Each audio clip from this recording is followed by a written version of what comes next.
Can you make money doing something you love? Because out there seems to be this belief that making money and enjoyment don't go hand to hand. If you want to make money, you have to do something hard, you have to push, you have to do something you don't like. And if you trade off to a cause, to a mission, to something you're enjoying, well, then you need to go and work for a charity, or you'll earn not a lot of money, or you'll be a starving artist.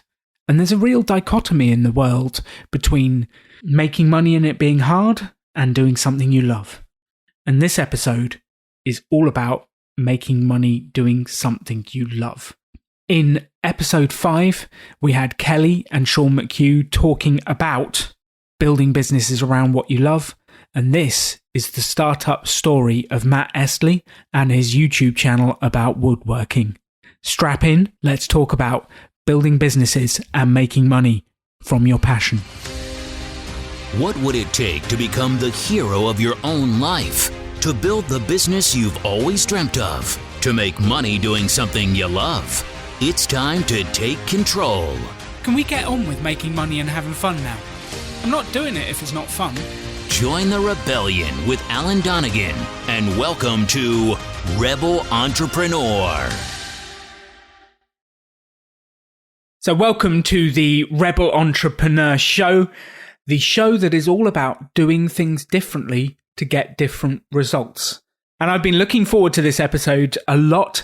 Ever since I dreamt of the podcast, I wanted to get today's guest on because I've watched him as he has built his YouTube channel around woodworking and created an incredible business doing something he loves. And he's come to pop-ups, to deliver talks, to support the people, and I'm incredibly inspired by what you have done. So welcome to the show, Matt Estlea. Thank you for having me, Alan. Absolute pleasure. So, Matt, I'm assuming no one in the audience particularly knows you yet, although you never know, because in our pop-up events, we seem to get someone who's into woodworking just about every time we run one. So let's start with, where are you now? You run your own business. What is it? What does it do? Okay, so my business is primarily based around teaching woodworking on YouTube. That's the sort of sole main thing that I work on, but then I sort of gain income from other places, such as recommending tools, a little bit of affiliate and other things like that. But the main meat of the business is teaching woodwork online, and I also do a little bit of teaching in person on the side. But that's what's going on at the moment. I love that. So you teach people woodworking. What do they make? What do you make? So at the moment, on the online courses, we're making boxes. We made a box previously, and we're now working on a cabinet. It's part of a free online woodworking school that I've started to create. And then in person, when I'm teaching the classes at the school, we're making things like tables and stuff like that. And it's a whole mixture of projects. And it's quite fun because like when you're teaching in the class, or when you're teaching in the workshop, should I say, you kind of just hear your voice echo off the four walls day in, day out on your own. Whereas like when you're teaching in person, you've actually got someone to respond with you, a bit of dialogue going on. So it's a nice mix to keep my sanity in check. Yes, you need that bounce of an audience. I definitely need that bounce of an audience. I remember the first time I launched a radio show, it was just me and a microphone, and I'm staring into the abyss with no bounce. And it actually took me some time to realize that I needed 3 or 4 or 5 people on the show with me to create the bounce and the energy for it to happen. But if you're just there putting energy into the abyss, it can be quite tough sometimes. Absolutely. And I'm so grateful now because I've got one of my best friends working for me as a cameraman. So he comes in sort of once or twice a week and helps me film videos. So it's good. We've got some sort of good banter between us as well. And it's a great help in terms of mentally and also getting the job done. I love that. So we will come back to that, and working with friends and building a business with friends. We're definitely going to come back to that. Just so we can set the scene, can you give us some numbers about your business in terms of like how many subscribers you've got, how many views you've got? Where are you currently with the YouTube channel teaching woodworking?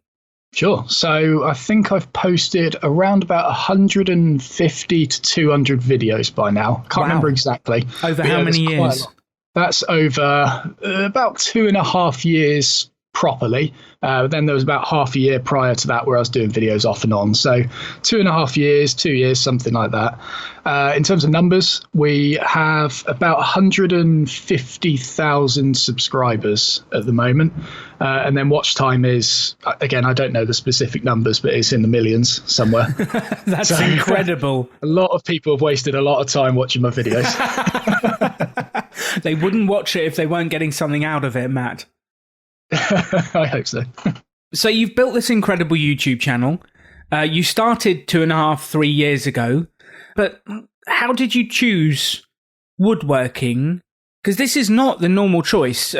Did your parents tell you get a proper job? Did school tell you to get a proper job? Like, how did this happen?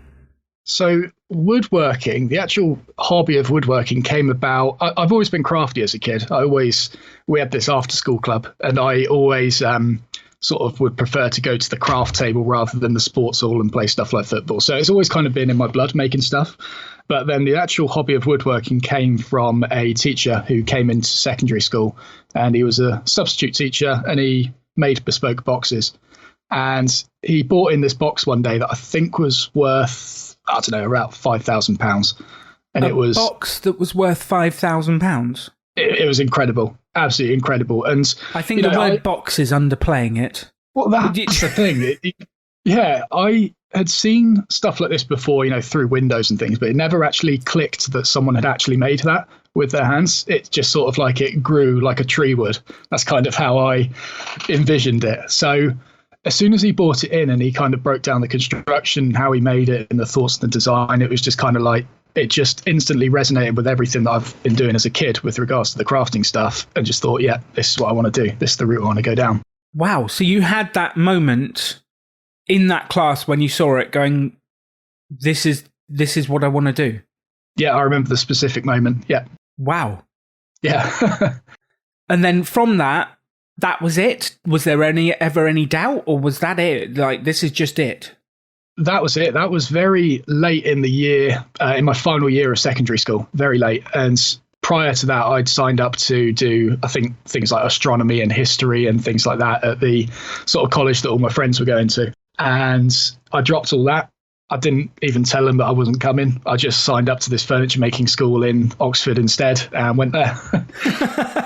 So you joined furniture making school and just started to build furniture? Yep, that's it. Yeah, started off at the absolute basics, hand tool work, introduced a bit of machinery, and yeah, just carried on with that for 5 years, essentially. Wow. So that's 5 years since you joined the school to now with the YouTube channel? It's actually been 7, maybe 8 years since I started learning woodworking. I was at the school for 5 years, and then we're now 3 years after that. So you were at the school learning woodworking. What was that like? Was it a positive school where they spoke about good quality jobs afterwards? Was it nerve-wracking? Because I'm thinking that there's not actually that many people employed in woodworking, is there? No, it's kind of, when I started off, it took a massive dip in the industry, or so it seemed. Like, when I went in, the thing that I heard over and over again was it's going to be very difficult to get a job in this industry, or it'll be very difficult to get a rewarding job in this industry, should I say. Like, you'll get one pushing wood through a machine and stuff like that. But in terms of actually using your craft skills fully, it's going to be very difficult to do that when it comes to designing, all the way through the design process to the whole making process. Normally it's split up into one person does this, one person does this, one person does this. So you very rarely see the whole process. And what they were saying is those people that do oversee the whole process, it's difficult for you to get a job in that sort of thing. And that's what I wanted to do. So that kind of took a dip at the very start of me starting the course. And then at the moment, I think from my own perception of it, as the world is kind of going more and more techie, more and more people are kind of wanting to negate that and actually get back into craft skills, woodworking, leatherworking, whatever. People are just wanting to get more stuck in with things rather than just look at a screen all day. And I taught evening classes for a while as well, and every single person there was an office worker. So they want to come from sitting all day at a laptop and then doing something with their hands in the evenings and the weekends. Yeah, we had one class where they were doing mortise and tenons. It was basically 3 solid sessions of whacking chisels with mallets, and it was absolute chaos in there. Absolute chaos. But they were just loving it. I think they were just taking out all their frustration on these poor chisels. And it was awful, but so much fun at the same time. So you've done school, you're learning about woodworking, you're learning about construction and making these things. How do you go from that to a YouTube channel? Like, how do you make this jump? Sure. So it's a bit of a long one. I started the YouTube channel in the 4th year of the furniture making school.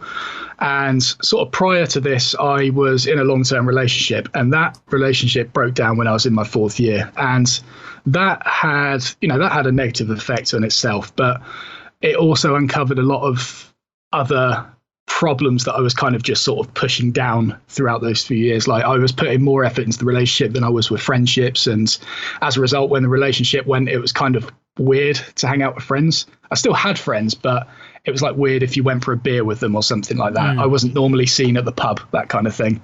And so this kind of like tension just kept spiraling over the next few months, and also pair that with the fact that I thought I was in this 5-year furniture making course without the potential of getting a job at the end of it, because it was in this dip.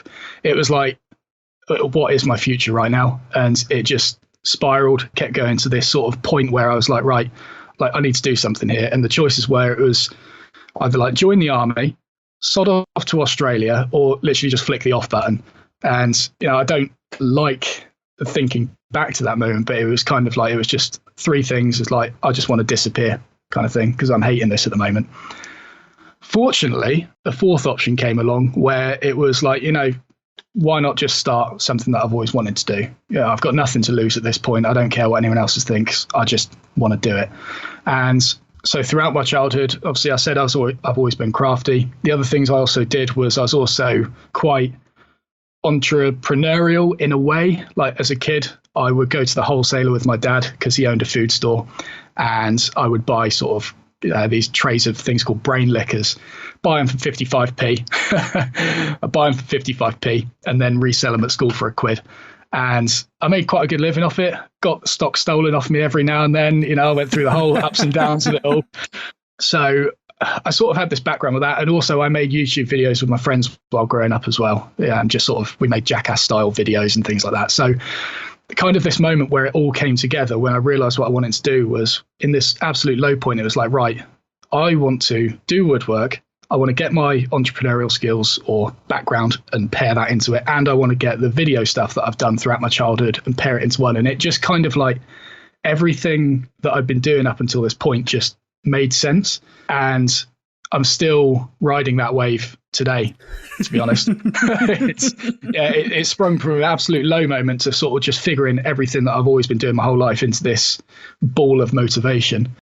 I love that story. And I think the thing I'd love people to take out there is that out of the low moments can sometimes be born the most incredible motivation, energy, ideas.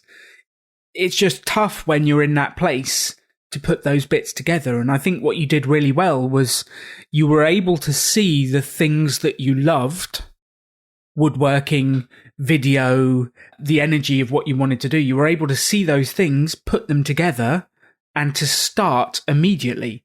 How did you give yourself permission to start? Did you just make a video? Did you build a channel? Like, how did you give yourself permission? Did you write a business plan? Did you take a loan? No. So I was fortunate enough the Christmas before to get given a DSLR because I think I was going through that stage that every teenager goes through where it's, I want to get into photography. So I got given this sort of cheap DSLR, and literally I didn't even think about it. The next day I bought that DSLR into college and just started filming. I remember I got there really early to start with before anyone else came in, just sort of hoping that no one would spot me kind of setting it up and things. And I decided to do this tour of the workshops that I was studying at. And as I was walking through, this was like 2 hours before anyone was supposed to be there. I was walking through and I walked into the main workshop. And I was like, this is the main workshop, filming the camera. And I panned round and my tutors just stood there staring at me. Like, what are you doing, you nut job? So that kind of was just like instant, well, there's no hiding this now. And literally from there, it was just like, right, well, I need to go in, just plonk this camera down and get going with things. And that was scary because it was a workshop full of around about 50 people. And I was quite introverted. And so all of a sudden having 50 pairs of eyes on you it was very uncomfortable for me. I bet it was. So like there's a real dichotomy in what you've just told me, because we've got the self-proclaimed introvert that now has a YouTube channel with 150,000 subscribers and millions of views. How do you balance that in your head? Are you really an introvert? Yeah, I would say I am, because I think introvert isn't necessarily about being shy. It's more about gaining energy from being around people. If you're extroverted, you gain energy from being around lots of people. If you're introverted, you gain energy from being by yourself. So actually, woodworking is quite a good hobby for people like this, because you work on your own most of the time. And with YouTube, you're actually, as much as it doesn't seem like it, when you're filming, you are in control of the situation.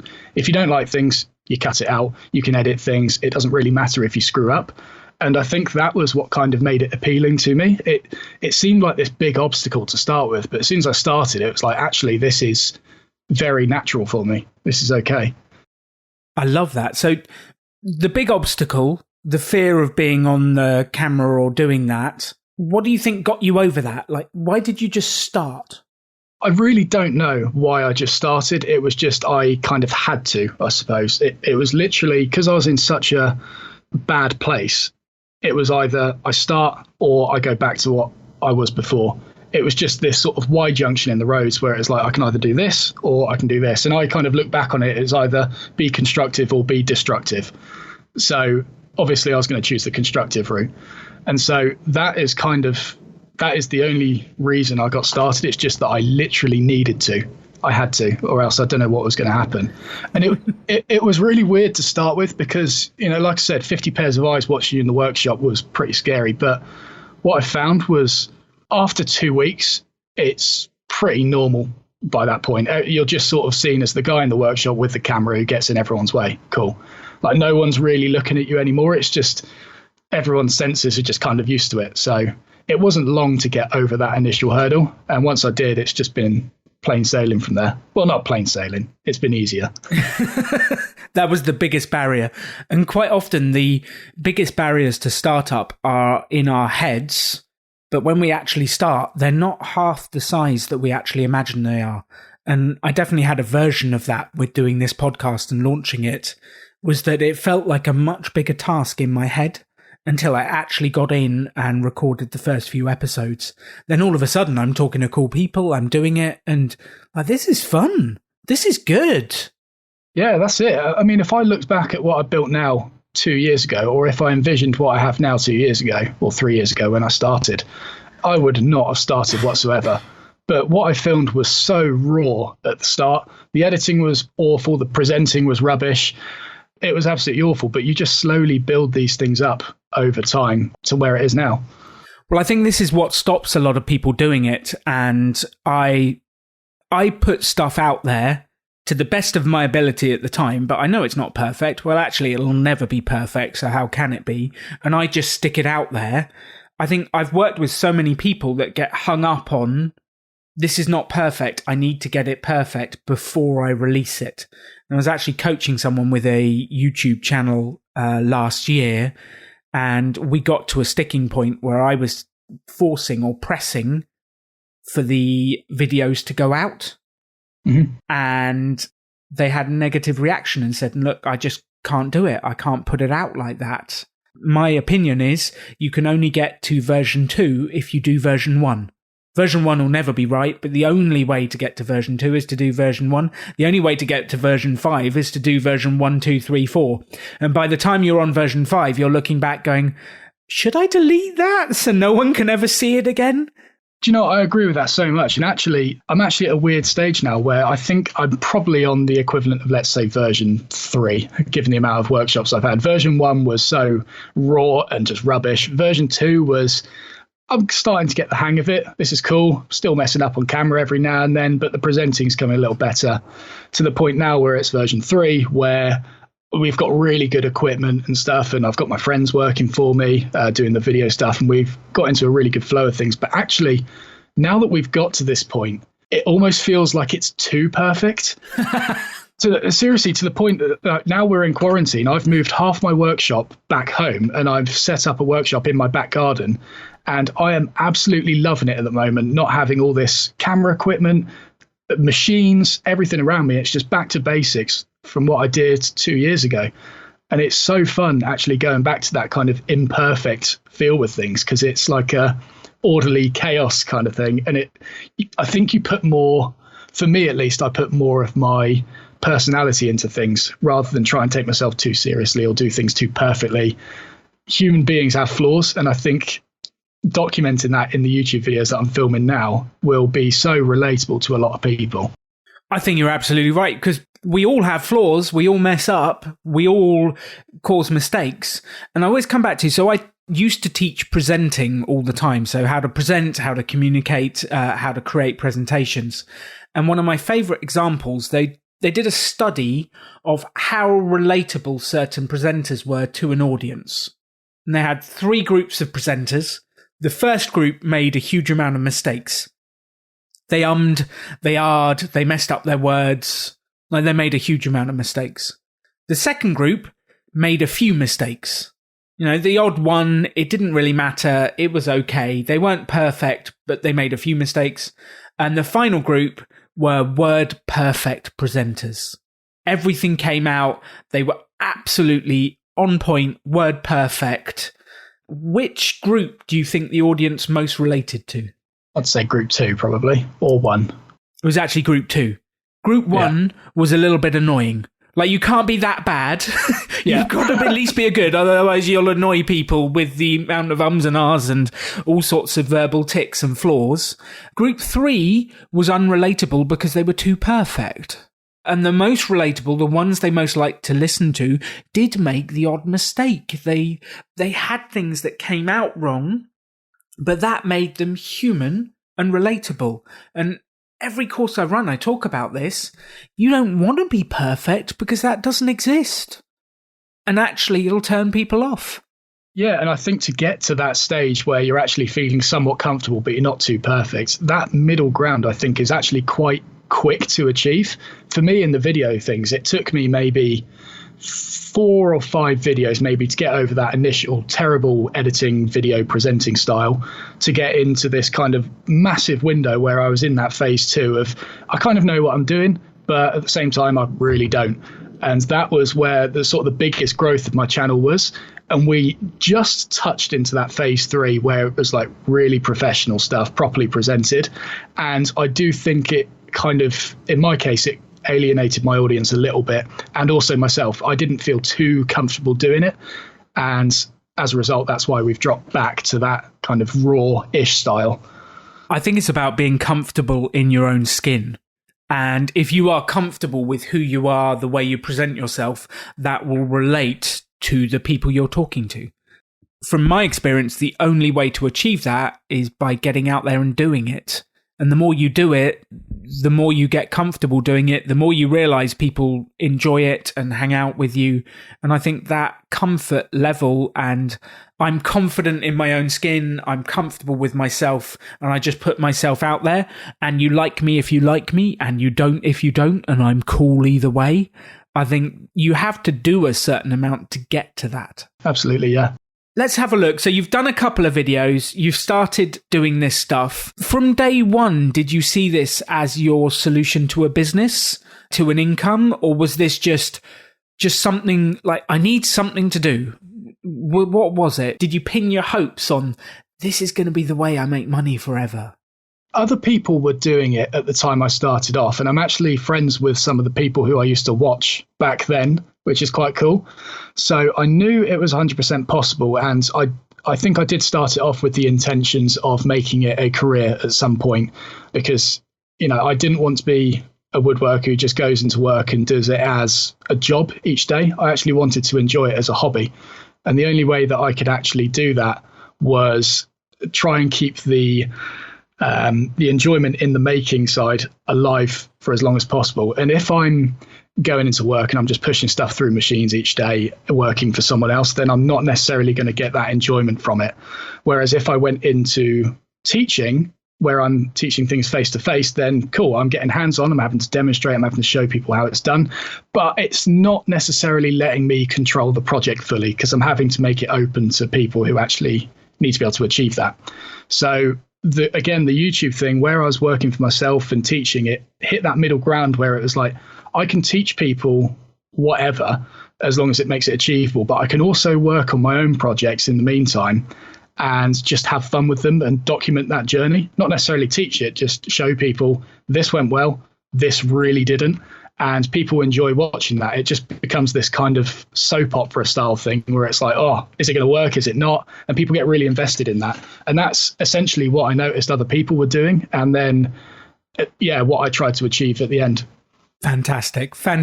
So let's just try and draw out a couple of points from this first segment about one of the things we repeat at Pop-Up is there has never been a better time to make money doing something you love. And I truly believe that. And I think you've taken advantage of some of this because there is a niche or a niche market, depending on whether you're American or English. We would say niche marketing. I think we would. I can't even remember what country I'm from now, Matt. I watch too many American videos because I would say niche in that case. Oh, yes, it is niche. There is no T in that. So there's a niche market, and you've been able to find these people who are passionate about woodworking online and build a business around it. And it's never been more possible to make money doing something you actually love. I guess it feels to me as though you were able to spot what it was you enjoyed at school and in your youth, and then draw those together into something. It doesn't sound like it was conscious, but that seems to be what you did. If you were going to advise people how to uncover their passion, what they enjoy doing, what would your advice be? Yeah, I mean, in my experience, it is literally just look back to the things that you have always enjoyed throughout your life, in particular your childhood, because I think a lot of habits are instilled in you early there. And just try and stitch those all together into something that you think can actually make you a living, I suppose. For me, one of the most annoying things was that I waited 4 years into this furniture making course to actually start filming. Because if I just thought about it and I put a day's thinking into it, I could have just started that at the very beginning and had this entire documentary of from the first day I walked in that workshop to where I am now. I think that would be incredible to watch, and I'm absolutely gutted that I missed out on it, which on a side note is why people should just, if they're thinking about starting videos, should start doing videos, because you're going to be annoyed at yourself for not starting anyway. So you might as well make it less painful by starting now rather than in a week's time or a month's time or a year's time or whatever. So that's the thing to get around. I think just think about all the things that you have enjoyed and stitch them together into something. And if it doesn't work, try something else, experiment. Exactly. That's the only real way to get the learning as you go, is to start doing it, to learn from it, and then to get to version 2, version 3, version 4. But the interesting bit with film and creating this stuff is that if you start filming now, 2 years later, when you've got the editing skills, you can go back to that footage and put together in a different way. 100%. Or not even touch it, just enjoy what you were like 2 years ago. I have watched previous videos of mine and actually laughed at how stupid things I said. And it's really, in a non-vain way, it's just really interesting to watch yourself years ago and just rewatch those struggles you went through or the challenges or whatever. It's really cool to be able to just remember that or see it in person rather than try and remember things. I definitely find it a little bit painful watching the first video Simon and I did for Pop-Up 8 years ago, where we sat on my very disgusting cream leather couch and invited people to our Weston-super-Mare workshop. I mean, it worked. 50 people showed up, but I tell you what, watching those videos back, I'm like, well, how did that happen? But we had to do that version to build Pop-Up Business School into what it was. There was no way past it. Watching back is not always comfortable for me. Absolutely. Yeah, I do. I can relate to that as well. So you started filming, you started creating videos, you're editing, you're going through the school process. you said you had about a 6-month period where you were just filming and doing bits, and then you got a bit more serious. Where was that transition point? What happened when it became more serious and it became a thing? So because I was having to invest 5 days a week into the furniture making course, at the end of those 5 years, that sort of finished in June or something like that. In September, I was very fortunate to be sponsored a workshop by the school, which was something they do to every graduate year, but only one student gets it. And I really pushed to get it. Unfortunately, I did. And I essentially had free run of this empty unit to start building my business for a year. And obviously, most people would go in there and just start building furniture. I turned it into a set, essentially. I had my workbench. I had my workbench plonked in the middle. I had 2 pairs of lights there, and I made this lovely backdrop. And I started by doing that. And by having 5 days a week, I was very fortunate to have that time to actually dedicate towards it. Unfortunately, I don't have now. I've only got about 2 or 3 days a week to do it, but we're still maintaining things. But I had 5 days a week back then to just really hit it hard and go for it. And that was pretty much where things started coming regular. I was posting a video once every 2 days to start with, which was very difficult to stay on top of, very difficult, to the point where we sort of swapped it back to once a week, which was okay. It was achievable, but it was quite hard to get the things I wanted to get out. And then we just kind of experimented with things between that, and we still have no idea what's best. We're currently doing it every 3 or 4 days at the moment, and we actually want to experiment with once a day, once every weekday at some point in the future. I have no idea how we're going to do it, but other people have done it, and we just want to see what we can do. So yeah, that was where it kind of became serious. It was when I got given this workshop, and so I just made this massive list of videos I want to film and just smashed through them all. What a way to start. And I think one of the things I always had when I started presenting, I'd been doing it for about a year or so, and I started to get compliments saying, wow, you're good at this. You're really good at this presenting. And people would say that and then say, you're so lucky to have been born with these skills. And I'd have a moment of like, what do you mean lucky? What do you mean lucky? And I'd speak to these people and say, how many presentations do you do a month, a year? How many do you do? And they say, well, this was at Toastmasters. They'd say I do sort of 1 presentation every couple of months. So they were doing 6-7 minute presentations in a year. Right. So that's 42 minutes of presenting time in a year. And I was out there delivering corporate workshops and doing presentations nearly every day. And some weeks I would do 8 hours of presenting. Some weeks I would do 40 hours of presenting. And then they wondered why I got better and why they didn't. And I think it sounds like you went through a similar thing. As I'm just 1 year, 5 days a week, I am filming, making, producing, editing and doing it. That's going to be a learning curve, and that's going to be a fire that forms you very early on. Yeah, things improved rapidly in those first few months, very, very rapidly. Camera skills got better, presenting skills got better, and just the overall format of my videos got better as well. So your advice, if people wanted to launch a YouTube channel or content, is you just need to start doing it regularly. Yeah, do it regularly as possible, whether it's once a day, once every 2 days, once a week. Just put a dedicated time aside in a specified period of time and just keep hacking away at it. How did you go about learning and improving? Or did you just do? Was there any conscious, like, I need to improve these videos? How did you learn as you went through the process? So when I started filming, I did kind of just start plonking the video camera down and just went for it. And I had no real video skills at that point, so I didn't really know what was necessarily bad in the world of video or in the world of presenting. It was both the first time I did it.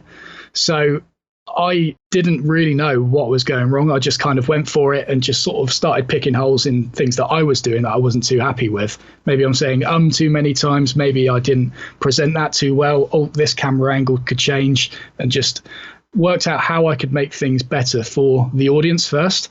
And that's literally how I've just been progressing things. So how do you know that it's better for the audience? Feedback in the comments. That's all I do it from. So you go to the feedback of the comments, you see what they've said, and you use that to enhance the next video. Absolutely. Yeah. I've bought new equipment as a result, better audio equipment, better lenses. It's all as a result of the audience feedback. And also, I will look at other people's videos and see what things are slipping them up in the comment section as well. So, a really common one was, especially in woodworking, because it's so detailed, people were often saying in the comments, I can't really see what's going on. The camera's too far back. I want a really big close-up. So as a result, I bought a macro lens, which was able to see things like in minute detail. You could actually see the specific fibers of the wood, and people loved it. Absolutely loved it. And it was just from nicking it from someone else's comment section. I love that. There's a great idea for you. Go and see the feedback that other people are getting and then do what they are not. I think that's a fantastic way of building ideas and building a channel. That's genius, Matt. Absolutely so genius. So authentic. Yeah. Well, it works. Who cares? So how long did it take to go from I've started filming to this actually becoming a thing where you've got money coming in, you've got listeners, viewers? How long did that take and what was it like? So I started in the 4th year of the furniture making school, and I made my first bit of income about a year and a half after that. And that's just the way that YouTube works, in that it doesn't make it necessarily easy to make money instantly, just because there's a few gateways you got to get through and you got to build an audience and things like that. So it took me a little while, but I definitely could have monetized it early. Now I look back on things. The first thing that I generated income from was in the final year of the furniture making course. I made this massive workbench, and people got really invested in the series, absolutely loved it. And at the end of it, people were like, can I buy plans for this? And I was just kind of looking at them thinking, you don't want plans for this. It's just a woodworking bench. Like, why would you buy it? It's simple to design. It's just a big it's a giant chopping block, essentially. Why do you need this? And I kept getting comments about it to the point where I was like, oh, here we go. So I set up a website, put the plans on there, little PayPal buy button underneath, and I made about £1,000 selling plans that week. Just that week? Yeah. And that's the thing. Like, the best thing about this was these plans were already accessible. Like, I used those plans to make the bench in the first place. So I just got the things that I used, scanned them, put them online, boom, done. And if I'd done that from the very start, then I could have made money throughout the projects that I was doing up until that point. Obviously, it wouldn't have been a lot because I was still generating viewers, but it was definitely a potential. And so that was where I started getting the first little bit of money from. Obviously, things didn't sustain at £1,000 a week. It sort of dipped a little bit off there. But then around that point, that was where YouTube opened the gates for me to start earning AdSense and things. And that's where the growth started from that point. Fantastic. So you actually filmed, and I think this is one of the things we talk about a pop-up, is when you are choosing a business, one of the questions I ask is how quickly do you need to make money? Because a podcast, a YouTube channel tends to be a longer play because you have to build up the audience and work for a serious amount of time before that comes in. Whereas there's other businesses that you can get out there and sell things quicker and make money faster. I think the fastest I've ever seen it done is 6 to 8 months with a podcast. But to build up an audience does take time and energy. Absolutely, but it's definitely more for the long term, because the things with videos and podcasts and things is that they are there forever. And so I've got videos that I filmed 3 years ago that are making me money now. And that's the thing about it. Yes, it's not money up front, but over time, it's just sort of this trickle of income that becomes more predictable. It can be volatile, but it's not as volatile as what other businesses might be.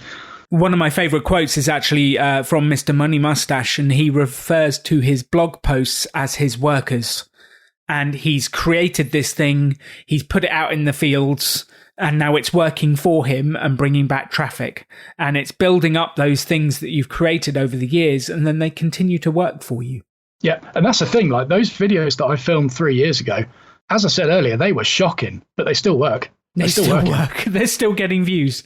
Yeah, still getting views. People are still buying plans from them. So I've always wanted to go back and maybe refilm them and improve things. But do I need to? Probably not. I feel like you could add on a little bit at the end saying, here's what I would do now if I was doing it differently. You could have a lot of fun with that. But you're right, you've put them out there and they're working. So you built this incredible business. Do you have any advice for anyone in the audience who actually wants to get into content creation? So whether it's a podcast, a YouTube channel, a blog, what would be your advice to the next generation of content creators? Don't try and be anyone you're not, is my big goal over everything. Once I came out of the school and I got my own workshop, I went in all guns blazing, trying to be this big extroverted person that was amazing on camera, and it absolutely knackered me out. Absolutely knackered me. And because I overcompensated quite a lot, people in the audience sort of saw me as that as well, to the point where I have sort of receded that a little bit, and I am just so much more comfortable on camera because I am myself now. And so that's the thing. Don't overcomplicate it. Don't try and be anyone you're not. There's a reason you probably have friends at the moment. It's because they like you for who you are. We hope so. Yeah, we hope so. So you don't need to try and be anyone you're not. Just be yourself and you will naturally find friends, i.e. subscribers, online. I love that. That's great advice. So step 1, be yourself. Step 2, get started and create something. And step 3, continuously put it out there and refine it as you get along. Yep, that's it. Simple. So what's moved the needle the most in your subscribers? What's increased the number of subscribers the most for you? What do you think, if there was 1, 2 or 3 things that have moved the needle the most, what would they be? It's not necessarily been one specific thing, but it's been one continuous thing over the course of this entire thing. And that has been just giving away as much as possible, because, you know, I teach woodworking online and I put those videos out there for free. I don't charge anything for them. YouTube's free for everyone. And I just put all of my knowledge out there and just vomit it all over all online. So I think a lot of people are scared about doing that. They kind of hold their cards close to their chest and they're like, I don't want to share anything with anyone because in case anyone steals my tips or whatever. Yes. But what I've found in doing so, by sharing as much online, is people want to repay you naturally. And as a result, well, I've got more subscribers, but then also from the evening classes that I taught, a large majority of those people were people who watched my videos and they actually wanted to learn from me in person.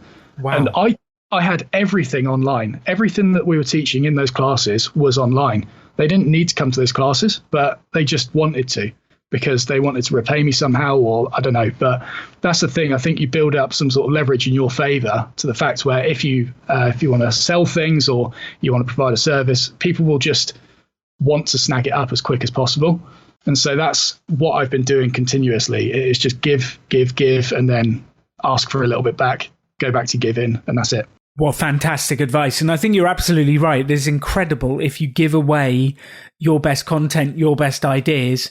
People are astounded that you are doing that. I think there is a real hesitation amongst entrepreneurs to do that. But that's how you gain progress and traction in your industry, is by giving incredible value to other people. And my wife and I, along with J.L. Collins, who wrote the book Simple Path to Wealth, we run an event called Chautauqua each year. And we're very clear on the website that you do not need to come to this. Jim's book is however many pounds, however many dollars. It's not very expensive. And actually, you don't even need to do that. All of the information is free on his blog. You do not need to come to the event. You do not need to write the book. Just read the blog and you've got it all. And yet people still turn up in droves. And I think it genuinely is because over the years, J.L. Collins has given away so much free content about investing, becoming an investor, getting to financial independence, that people want to come to his events just to meet him, to meet the community and be around the people. And it sounds like you're having a similar thing happen for you at the moment. Yeah, exactly. In December earlier this year, or late last year, should I say, I made a batch of marking knives. And I've had this marking knife for years, and it's always been in my videos, and people have always been asking about it. And I decided to make this batch of about 90 of them. And I put them online, and they were pretty much all snagged up in the space of 3 hours. Wow. And there's the thing, in the description of that, and all throughout my videos, I say, you do not need this knife, because all this knife is it's a fancy handle that you put this replaceable blade in that costs a couple of p from Amazon, and that's it. And I just make the handle side of it. And I charge quite a lot because it's all handmade and everything, but people wanted to buy it, even though they could have got the same results from this £2 or £3 knife from Amazon, just because I think it was just a way to repay the things that I'd done for them. And they just wanted something that I had made in their hands. I love that. I love that. So the key focus here is give as much value to your audience, to your customers as possible. And it brings me back to one of the Zig Ziglar quotes that I love the most, which is, if you help enough other people get what they want, you can get anything you want in life. And I think that really is one of the keys to entrepreneurship in business, is helping other people get what they want. Yeah, I mean, it seems so counterintuitive, but if you think about it, everyone is giving away something for free somewhere. There's other woodworkers giving away free tuition online. And if I'm trying to sort of hold everything I know close to my chest and not sharing it, then the viewers are just going to go somewhere else and get it instead. And I'm just going to miss out on everything. But by giving things away in your own way, that is where people will become invested in you. I love that. So what's next for your channel, Matt? Where are you going with this? What's next? What's the future hold? So the future at the moment is the whole COVID-19 thing has kind of made me have this bit of a realization, in that I think 6 months prior to this thing unfolding, I would have believed that it's far more plausible for the internet to die for a few months than the whole world to go into shutdown. Like, if you think about it, the internet going offline for a bit, yeah, there's potential for that. Whole world going into lockdown, not a chance. That'll never happen. Yeah. And then here we are. So I'm actually seeing this as something where, wow, I'm actually incredibly lucky here. The odds were against me, definitely. And, you know, here we are. So what I'm sort of seeing in this opportunity is, although things are going well at the moment because people are binge watching YouTube, it's great. Actually, I need to start diversifying my business a little bit into more physical products, just to make sure I've got this even distribution of things online. If that goes, then I've got this, and just not having all my eggs in one basket. So I want to go a little bit more into the tool manufacture side of things and start making more knives and other things like that. And also go more into teaching as well, maybe providing a one-to-one service where I sort of travel to people and give them help face to face. I don't really know yet, but the goal is mainly just to diversify things. Yes, and I think that's a fantastic goal. The Pop-Up Business School, our business, has just been hit by that as well. We were an events company, and nowhere in our world did we envisage that every event on every continent that we run them in would be cancelled overnight. Nowhere. Yeah. And yet here we are. So I think diversifying in those different ways is a great approach. I think it's also worth highlighting that actually in every problem or challenge, there are opportunities and there are people that win. So yes, we're all on lockdown, but that means more people are watching YouTube. So I'm assuming you've seen some spikes in numbers and some more views and some different bits there. Yeah, absolutely. Yeah. So in every problem, there are areas that are opportunities. And I think finding those is what the key is. Matt, I love what you've done. I love the channel you've built. Just before I ask you where people can find more about you, do you have a closing message for this audience of entrepreneurs who want to build businesses? Yeah, don't overthink it. Just start with things. You're not going to get it right to start with. Just go for it. If it doesn't work, try something else.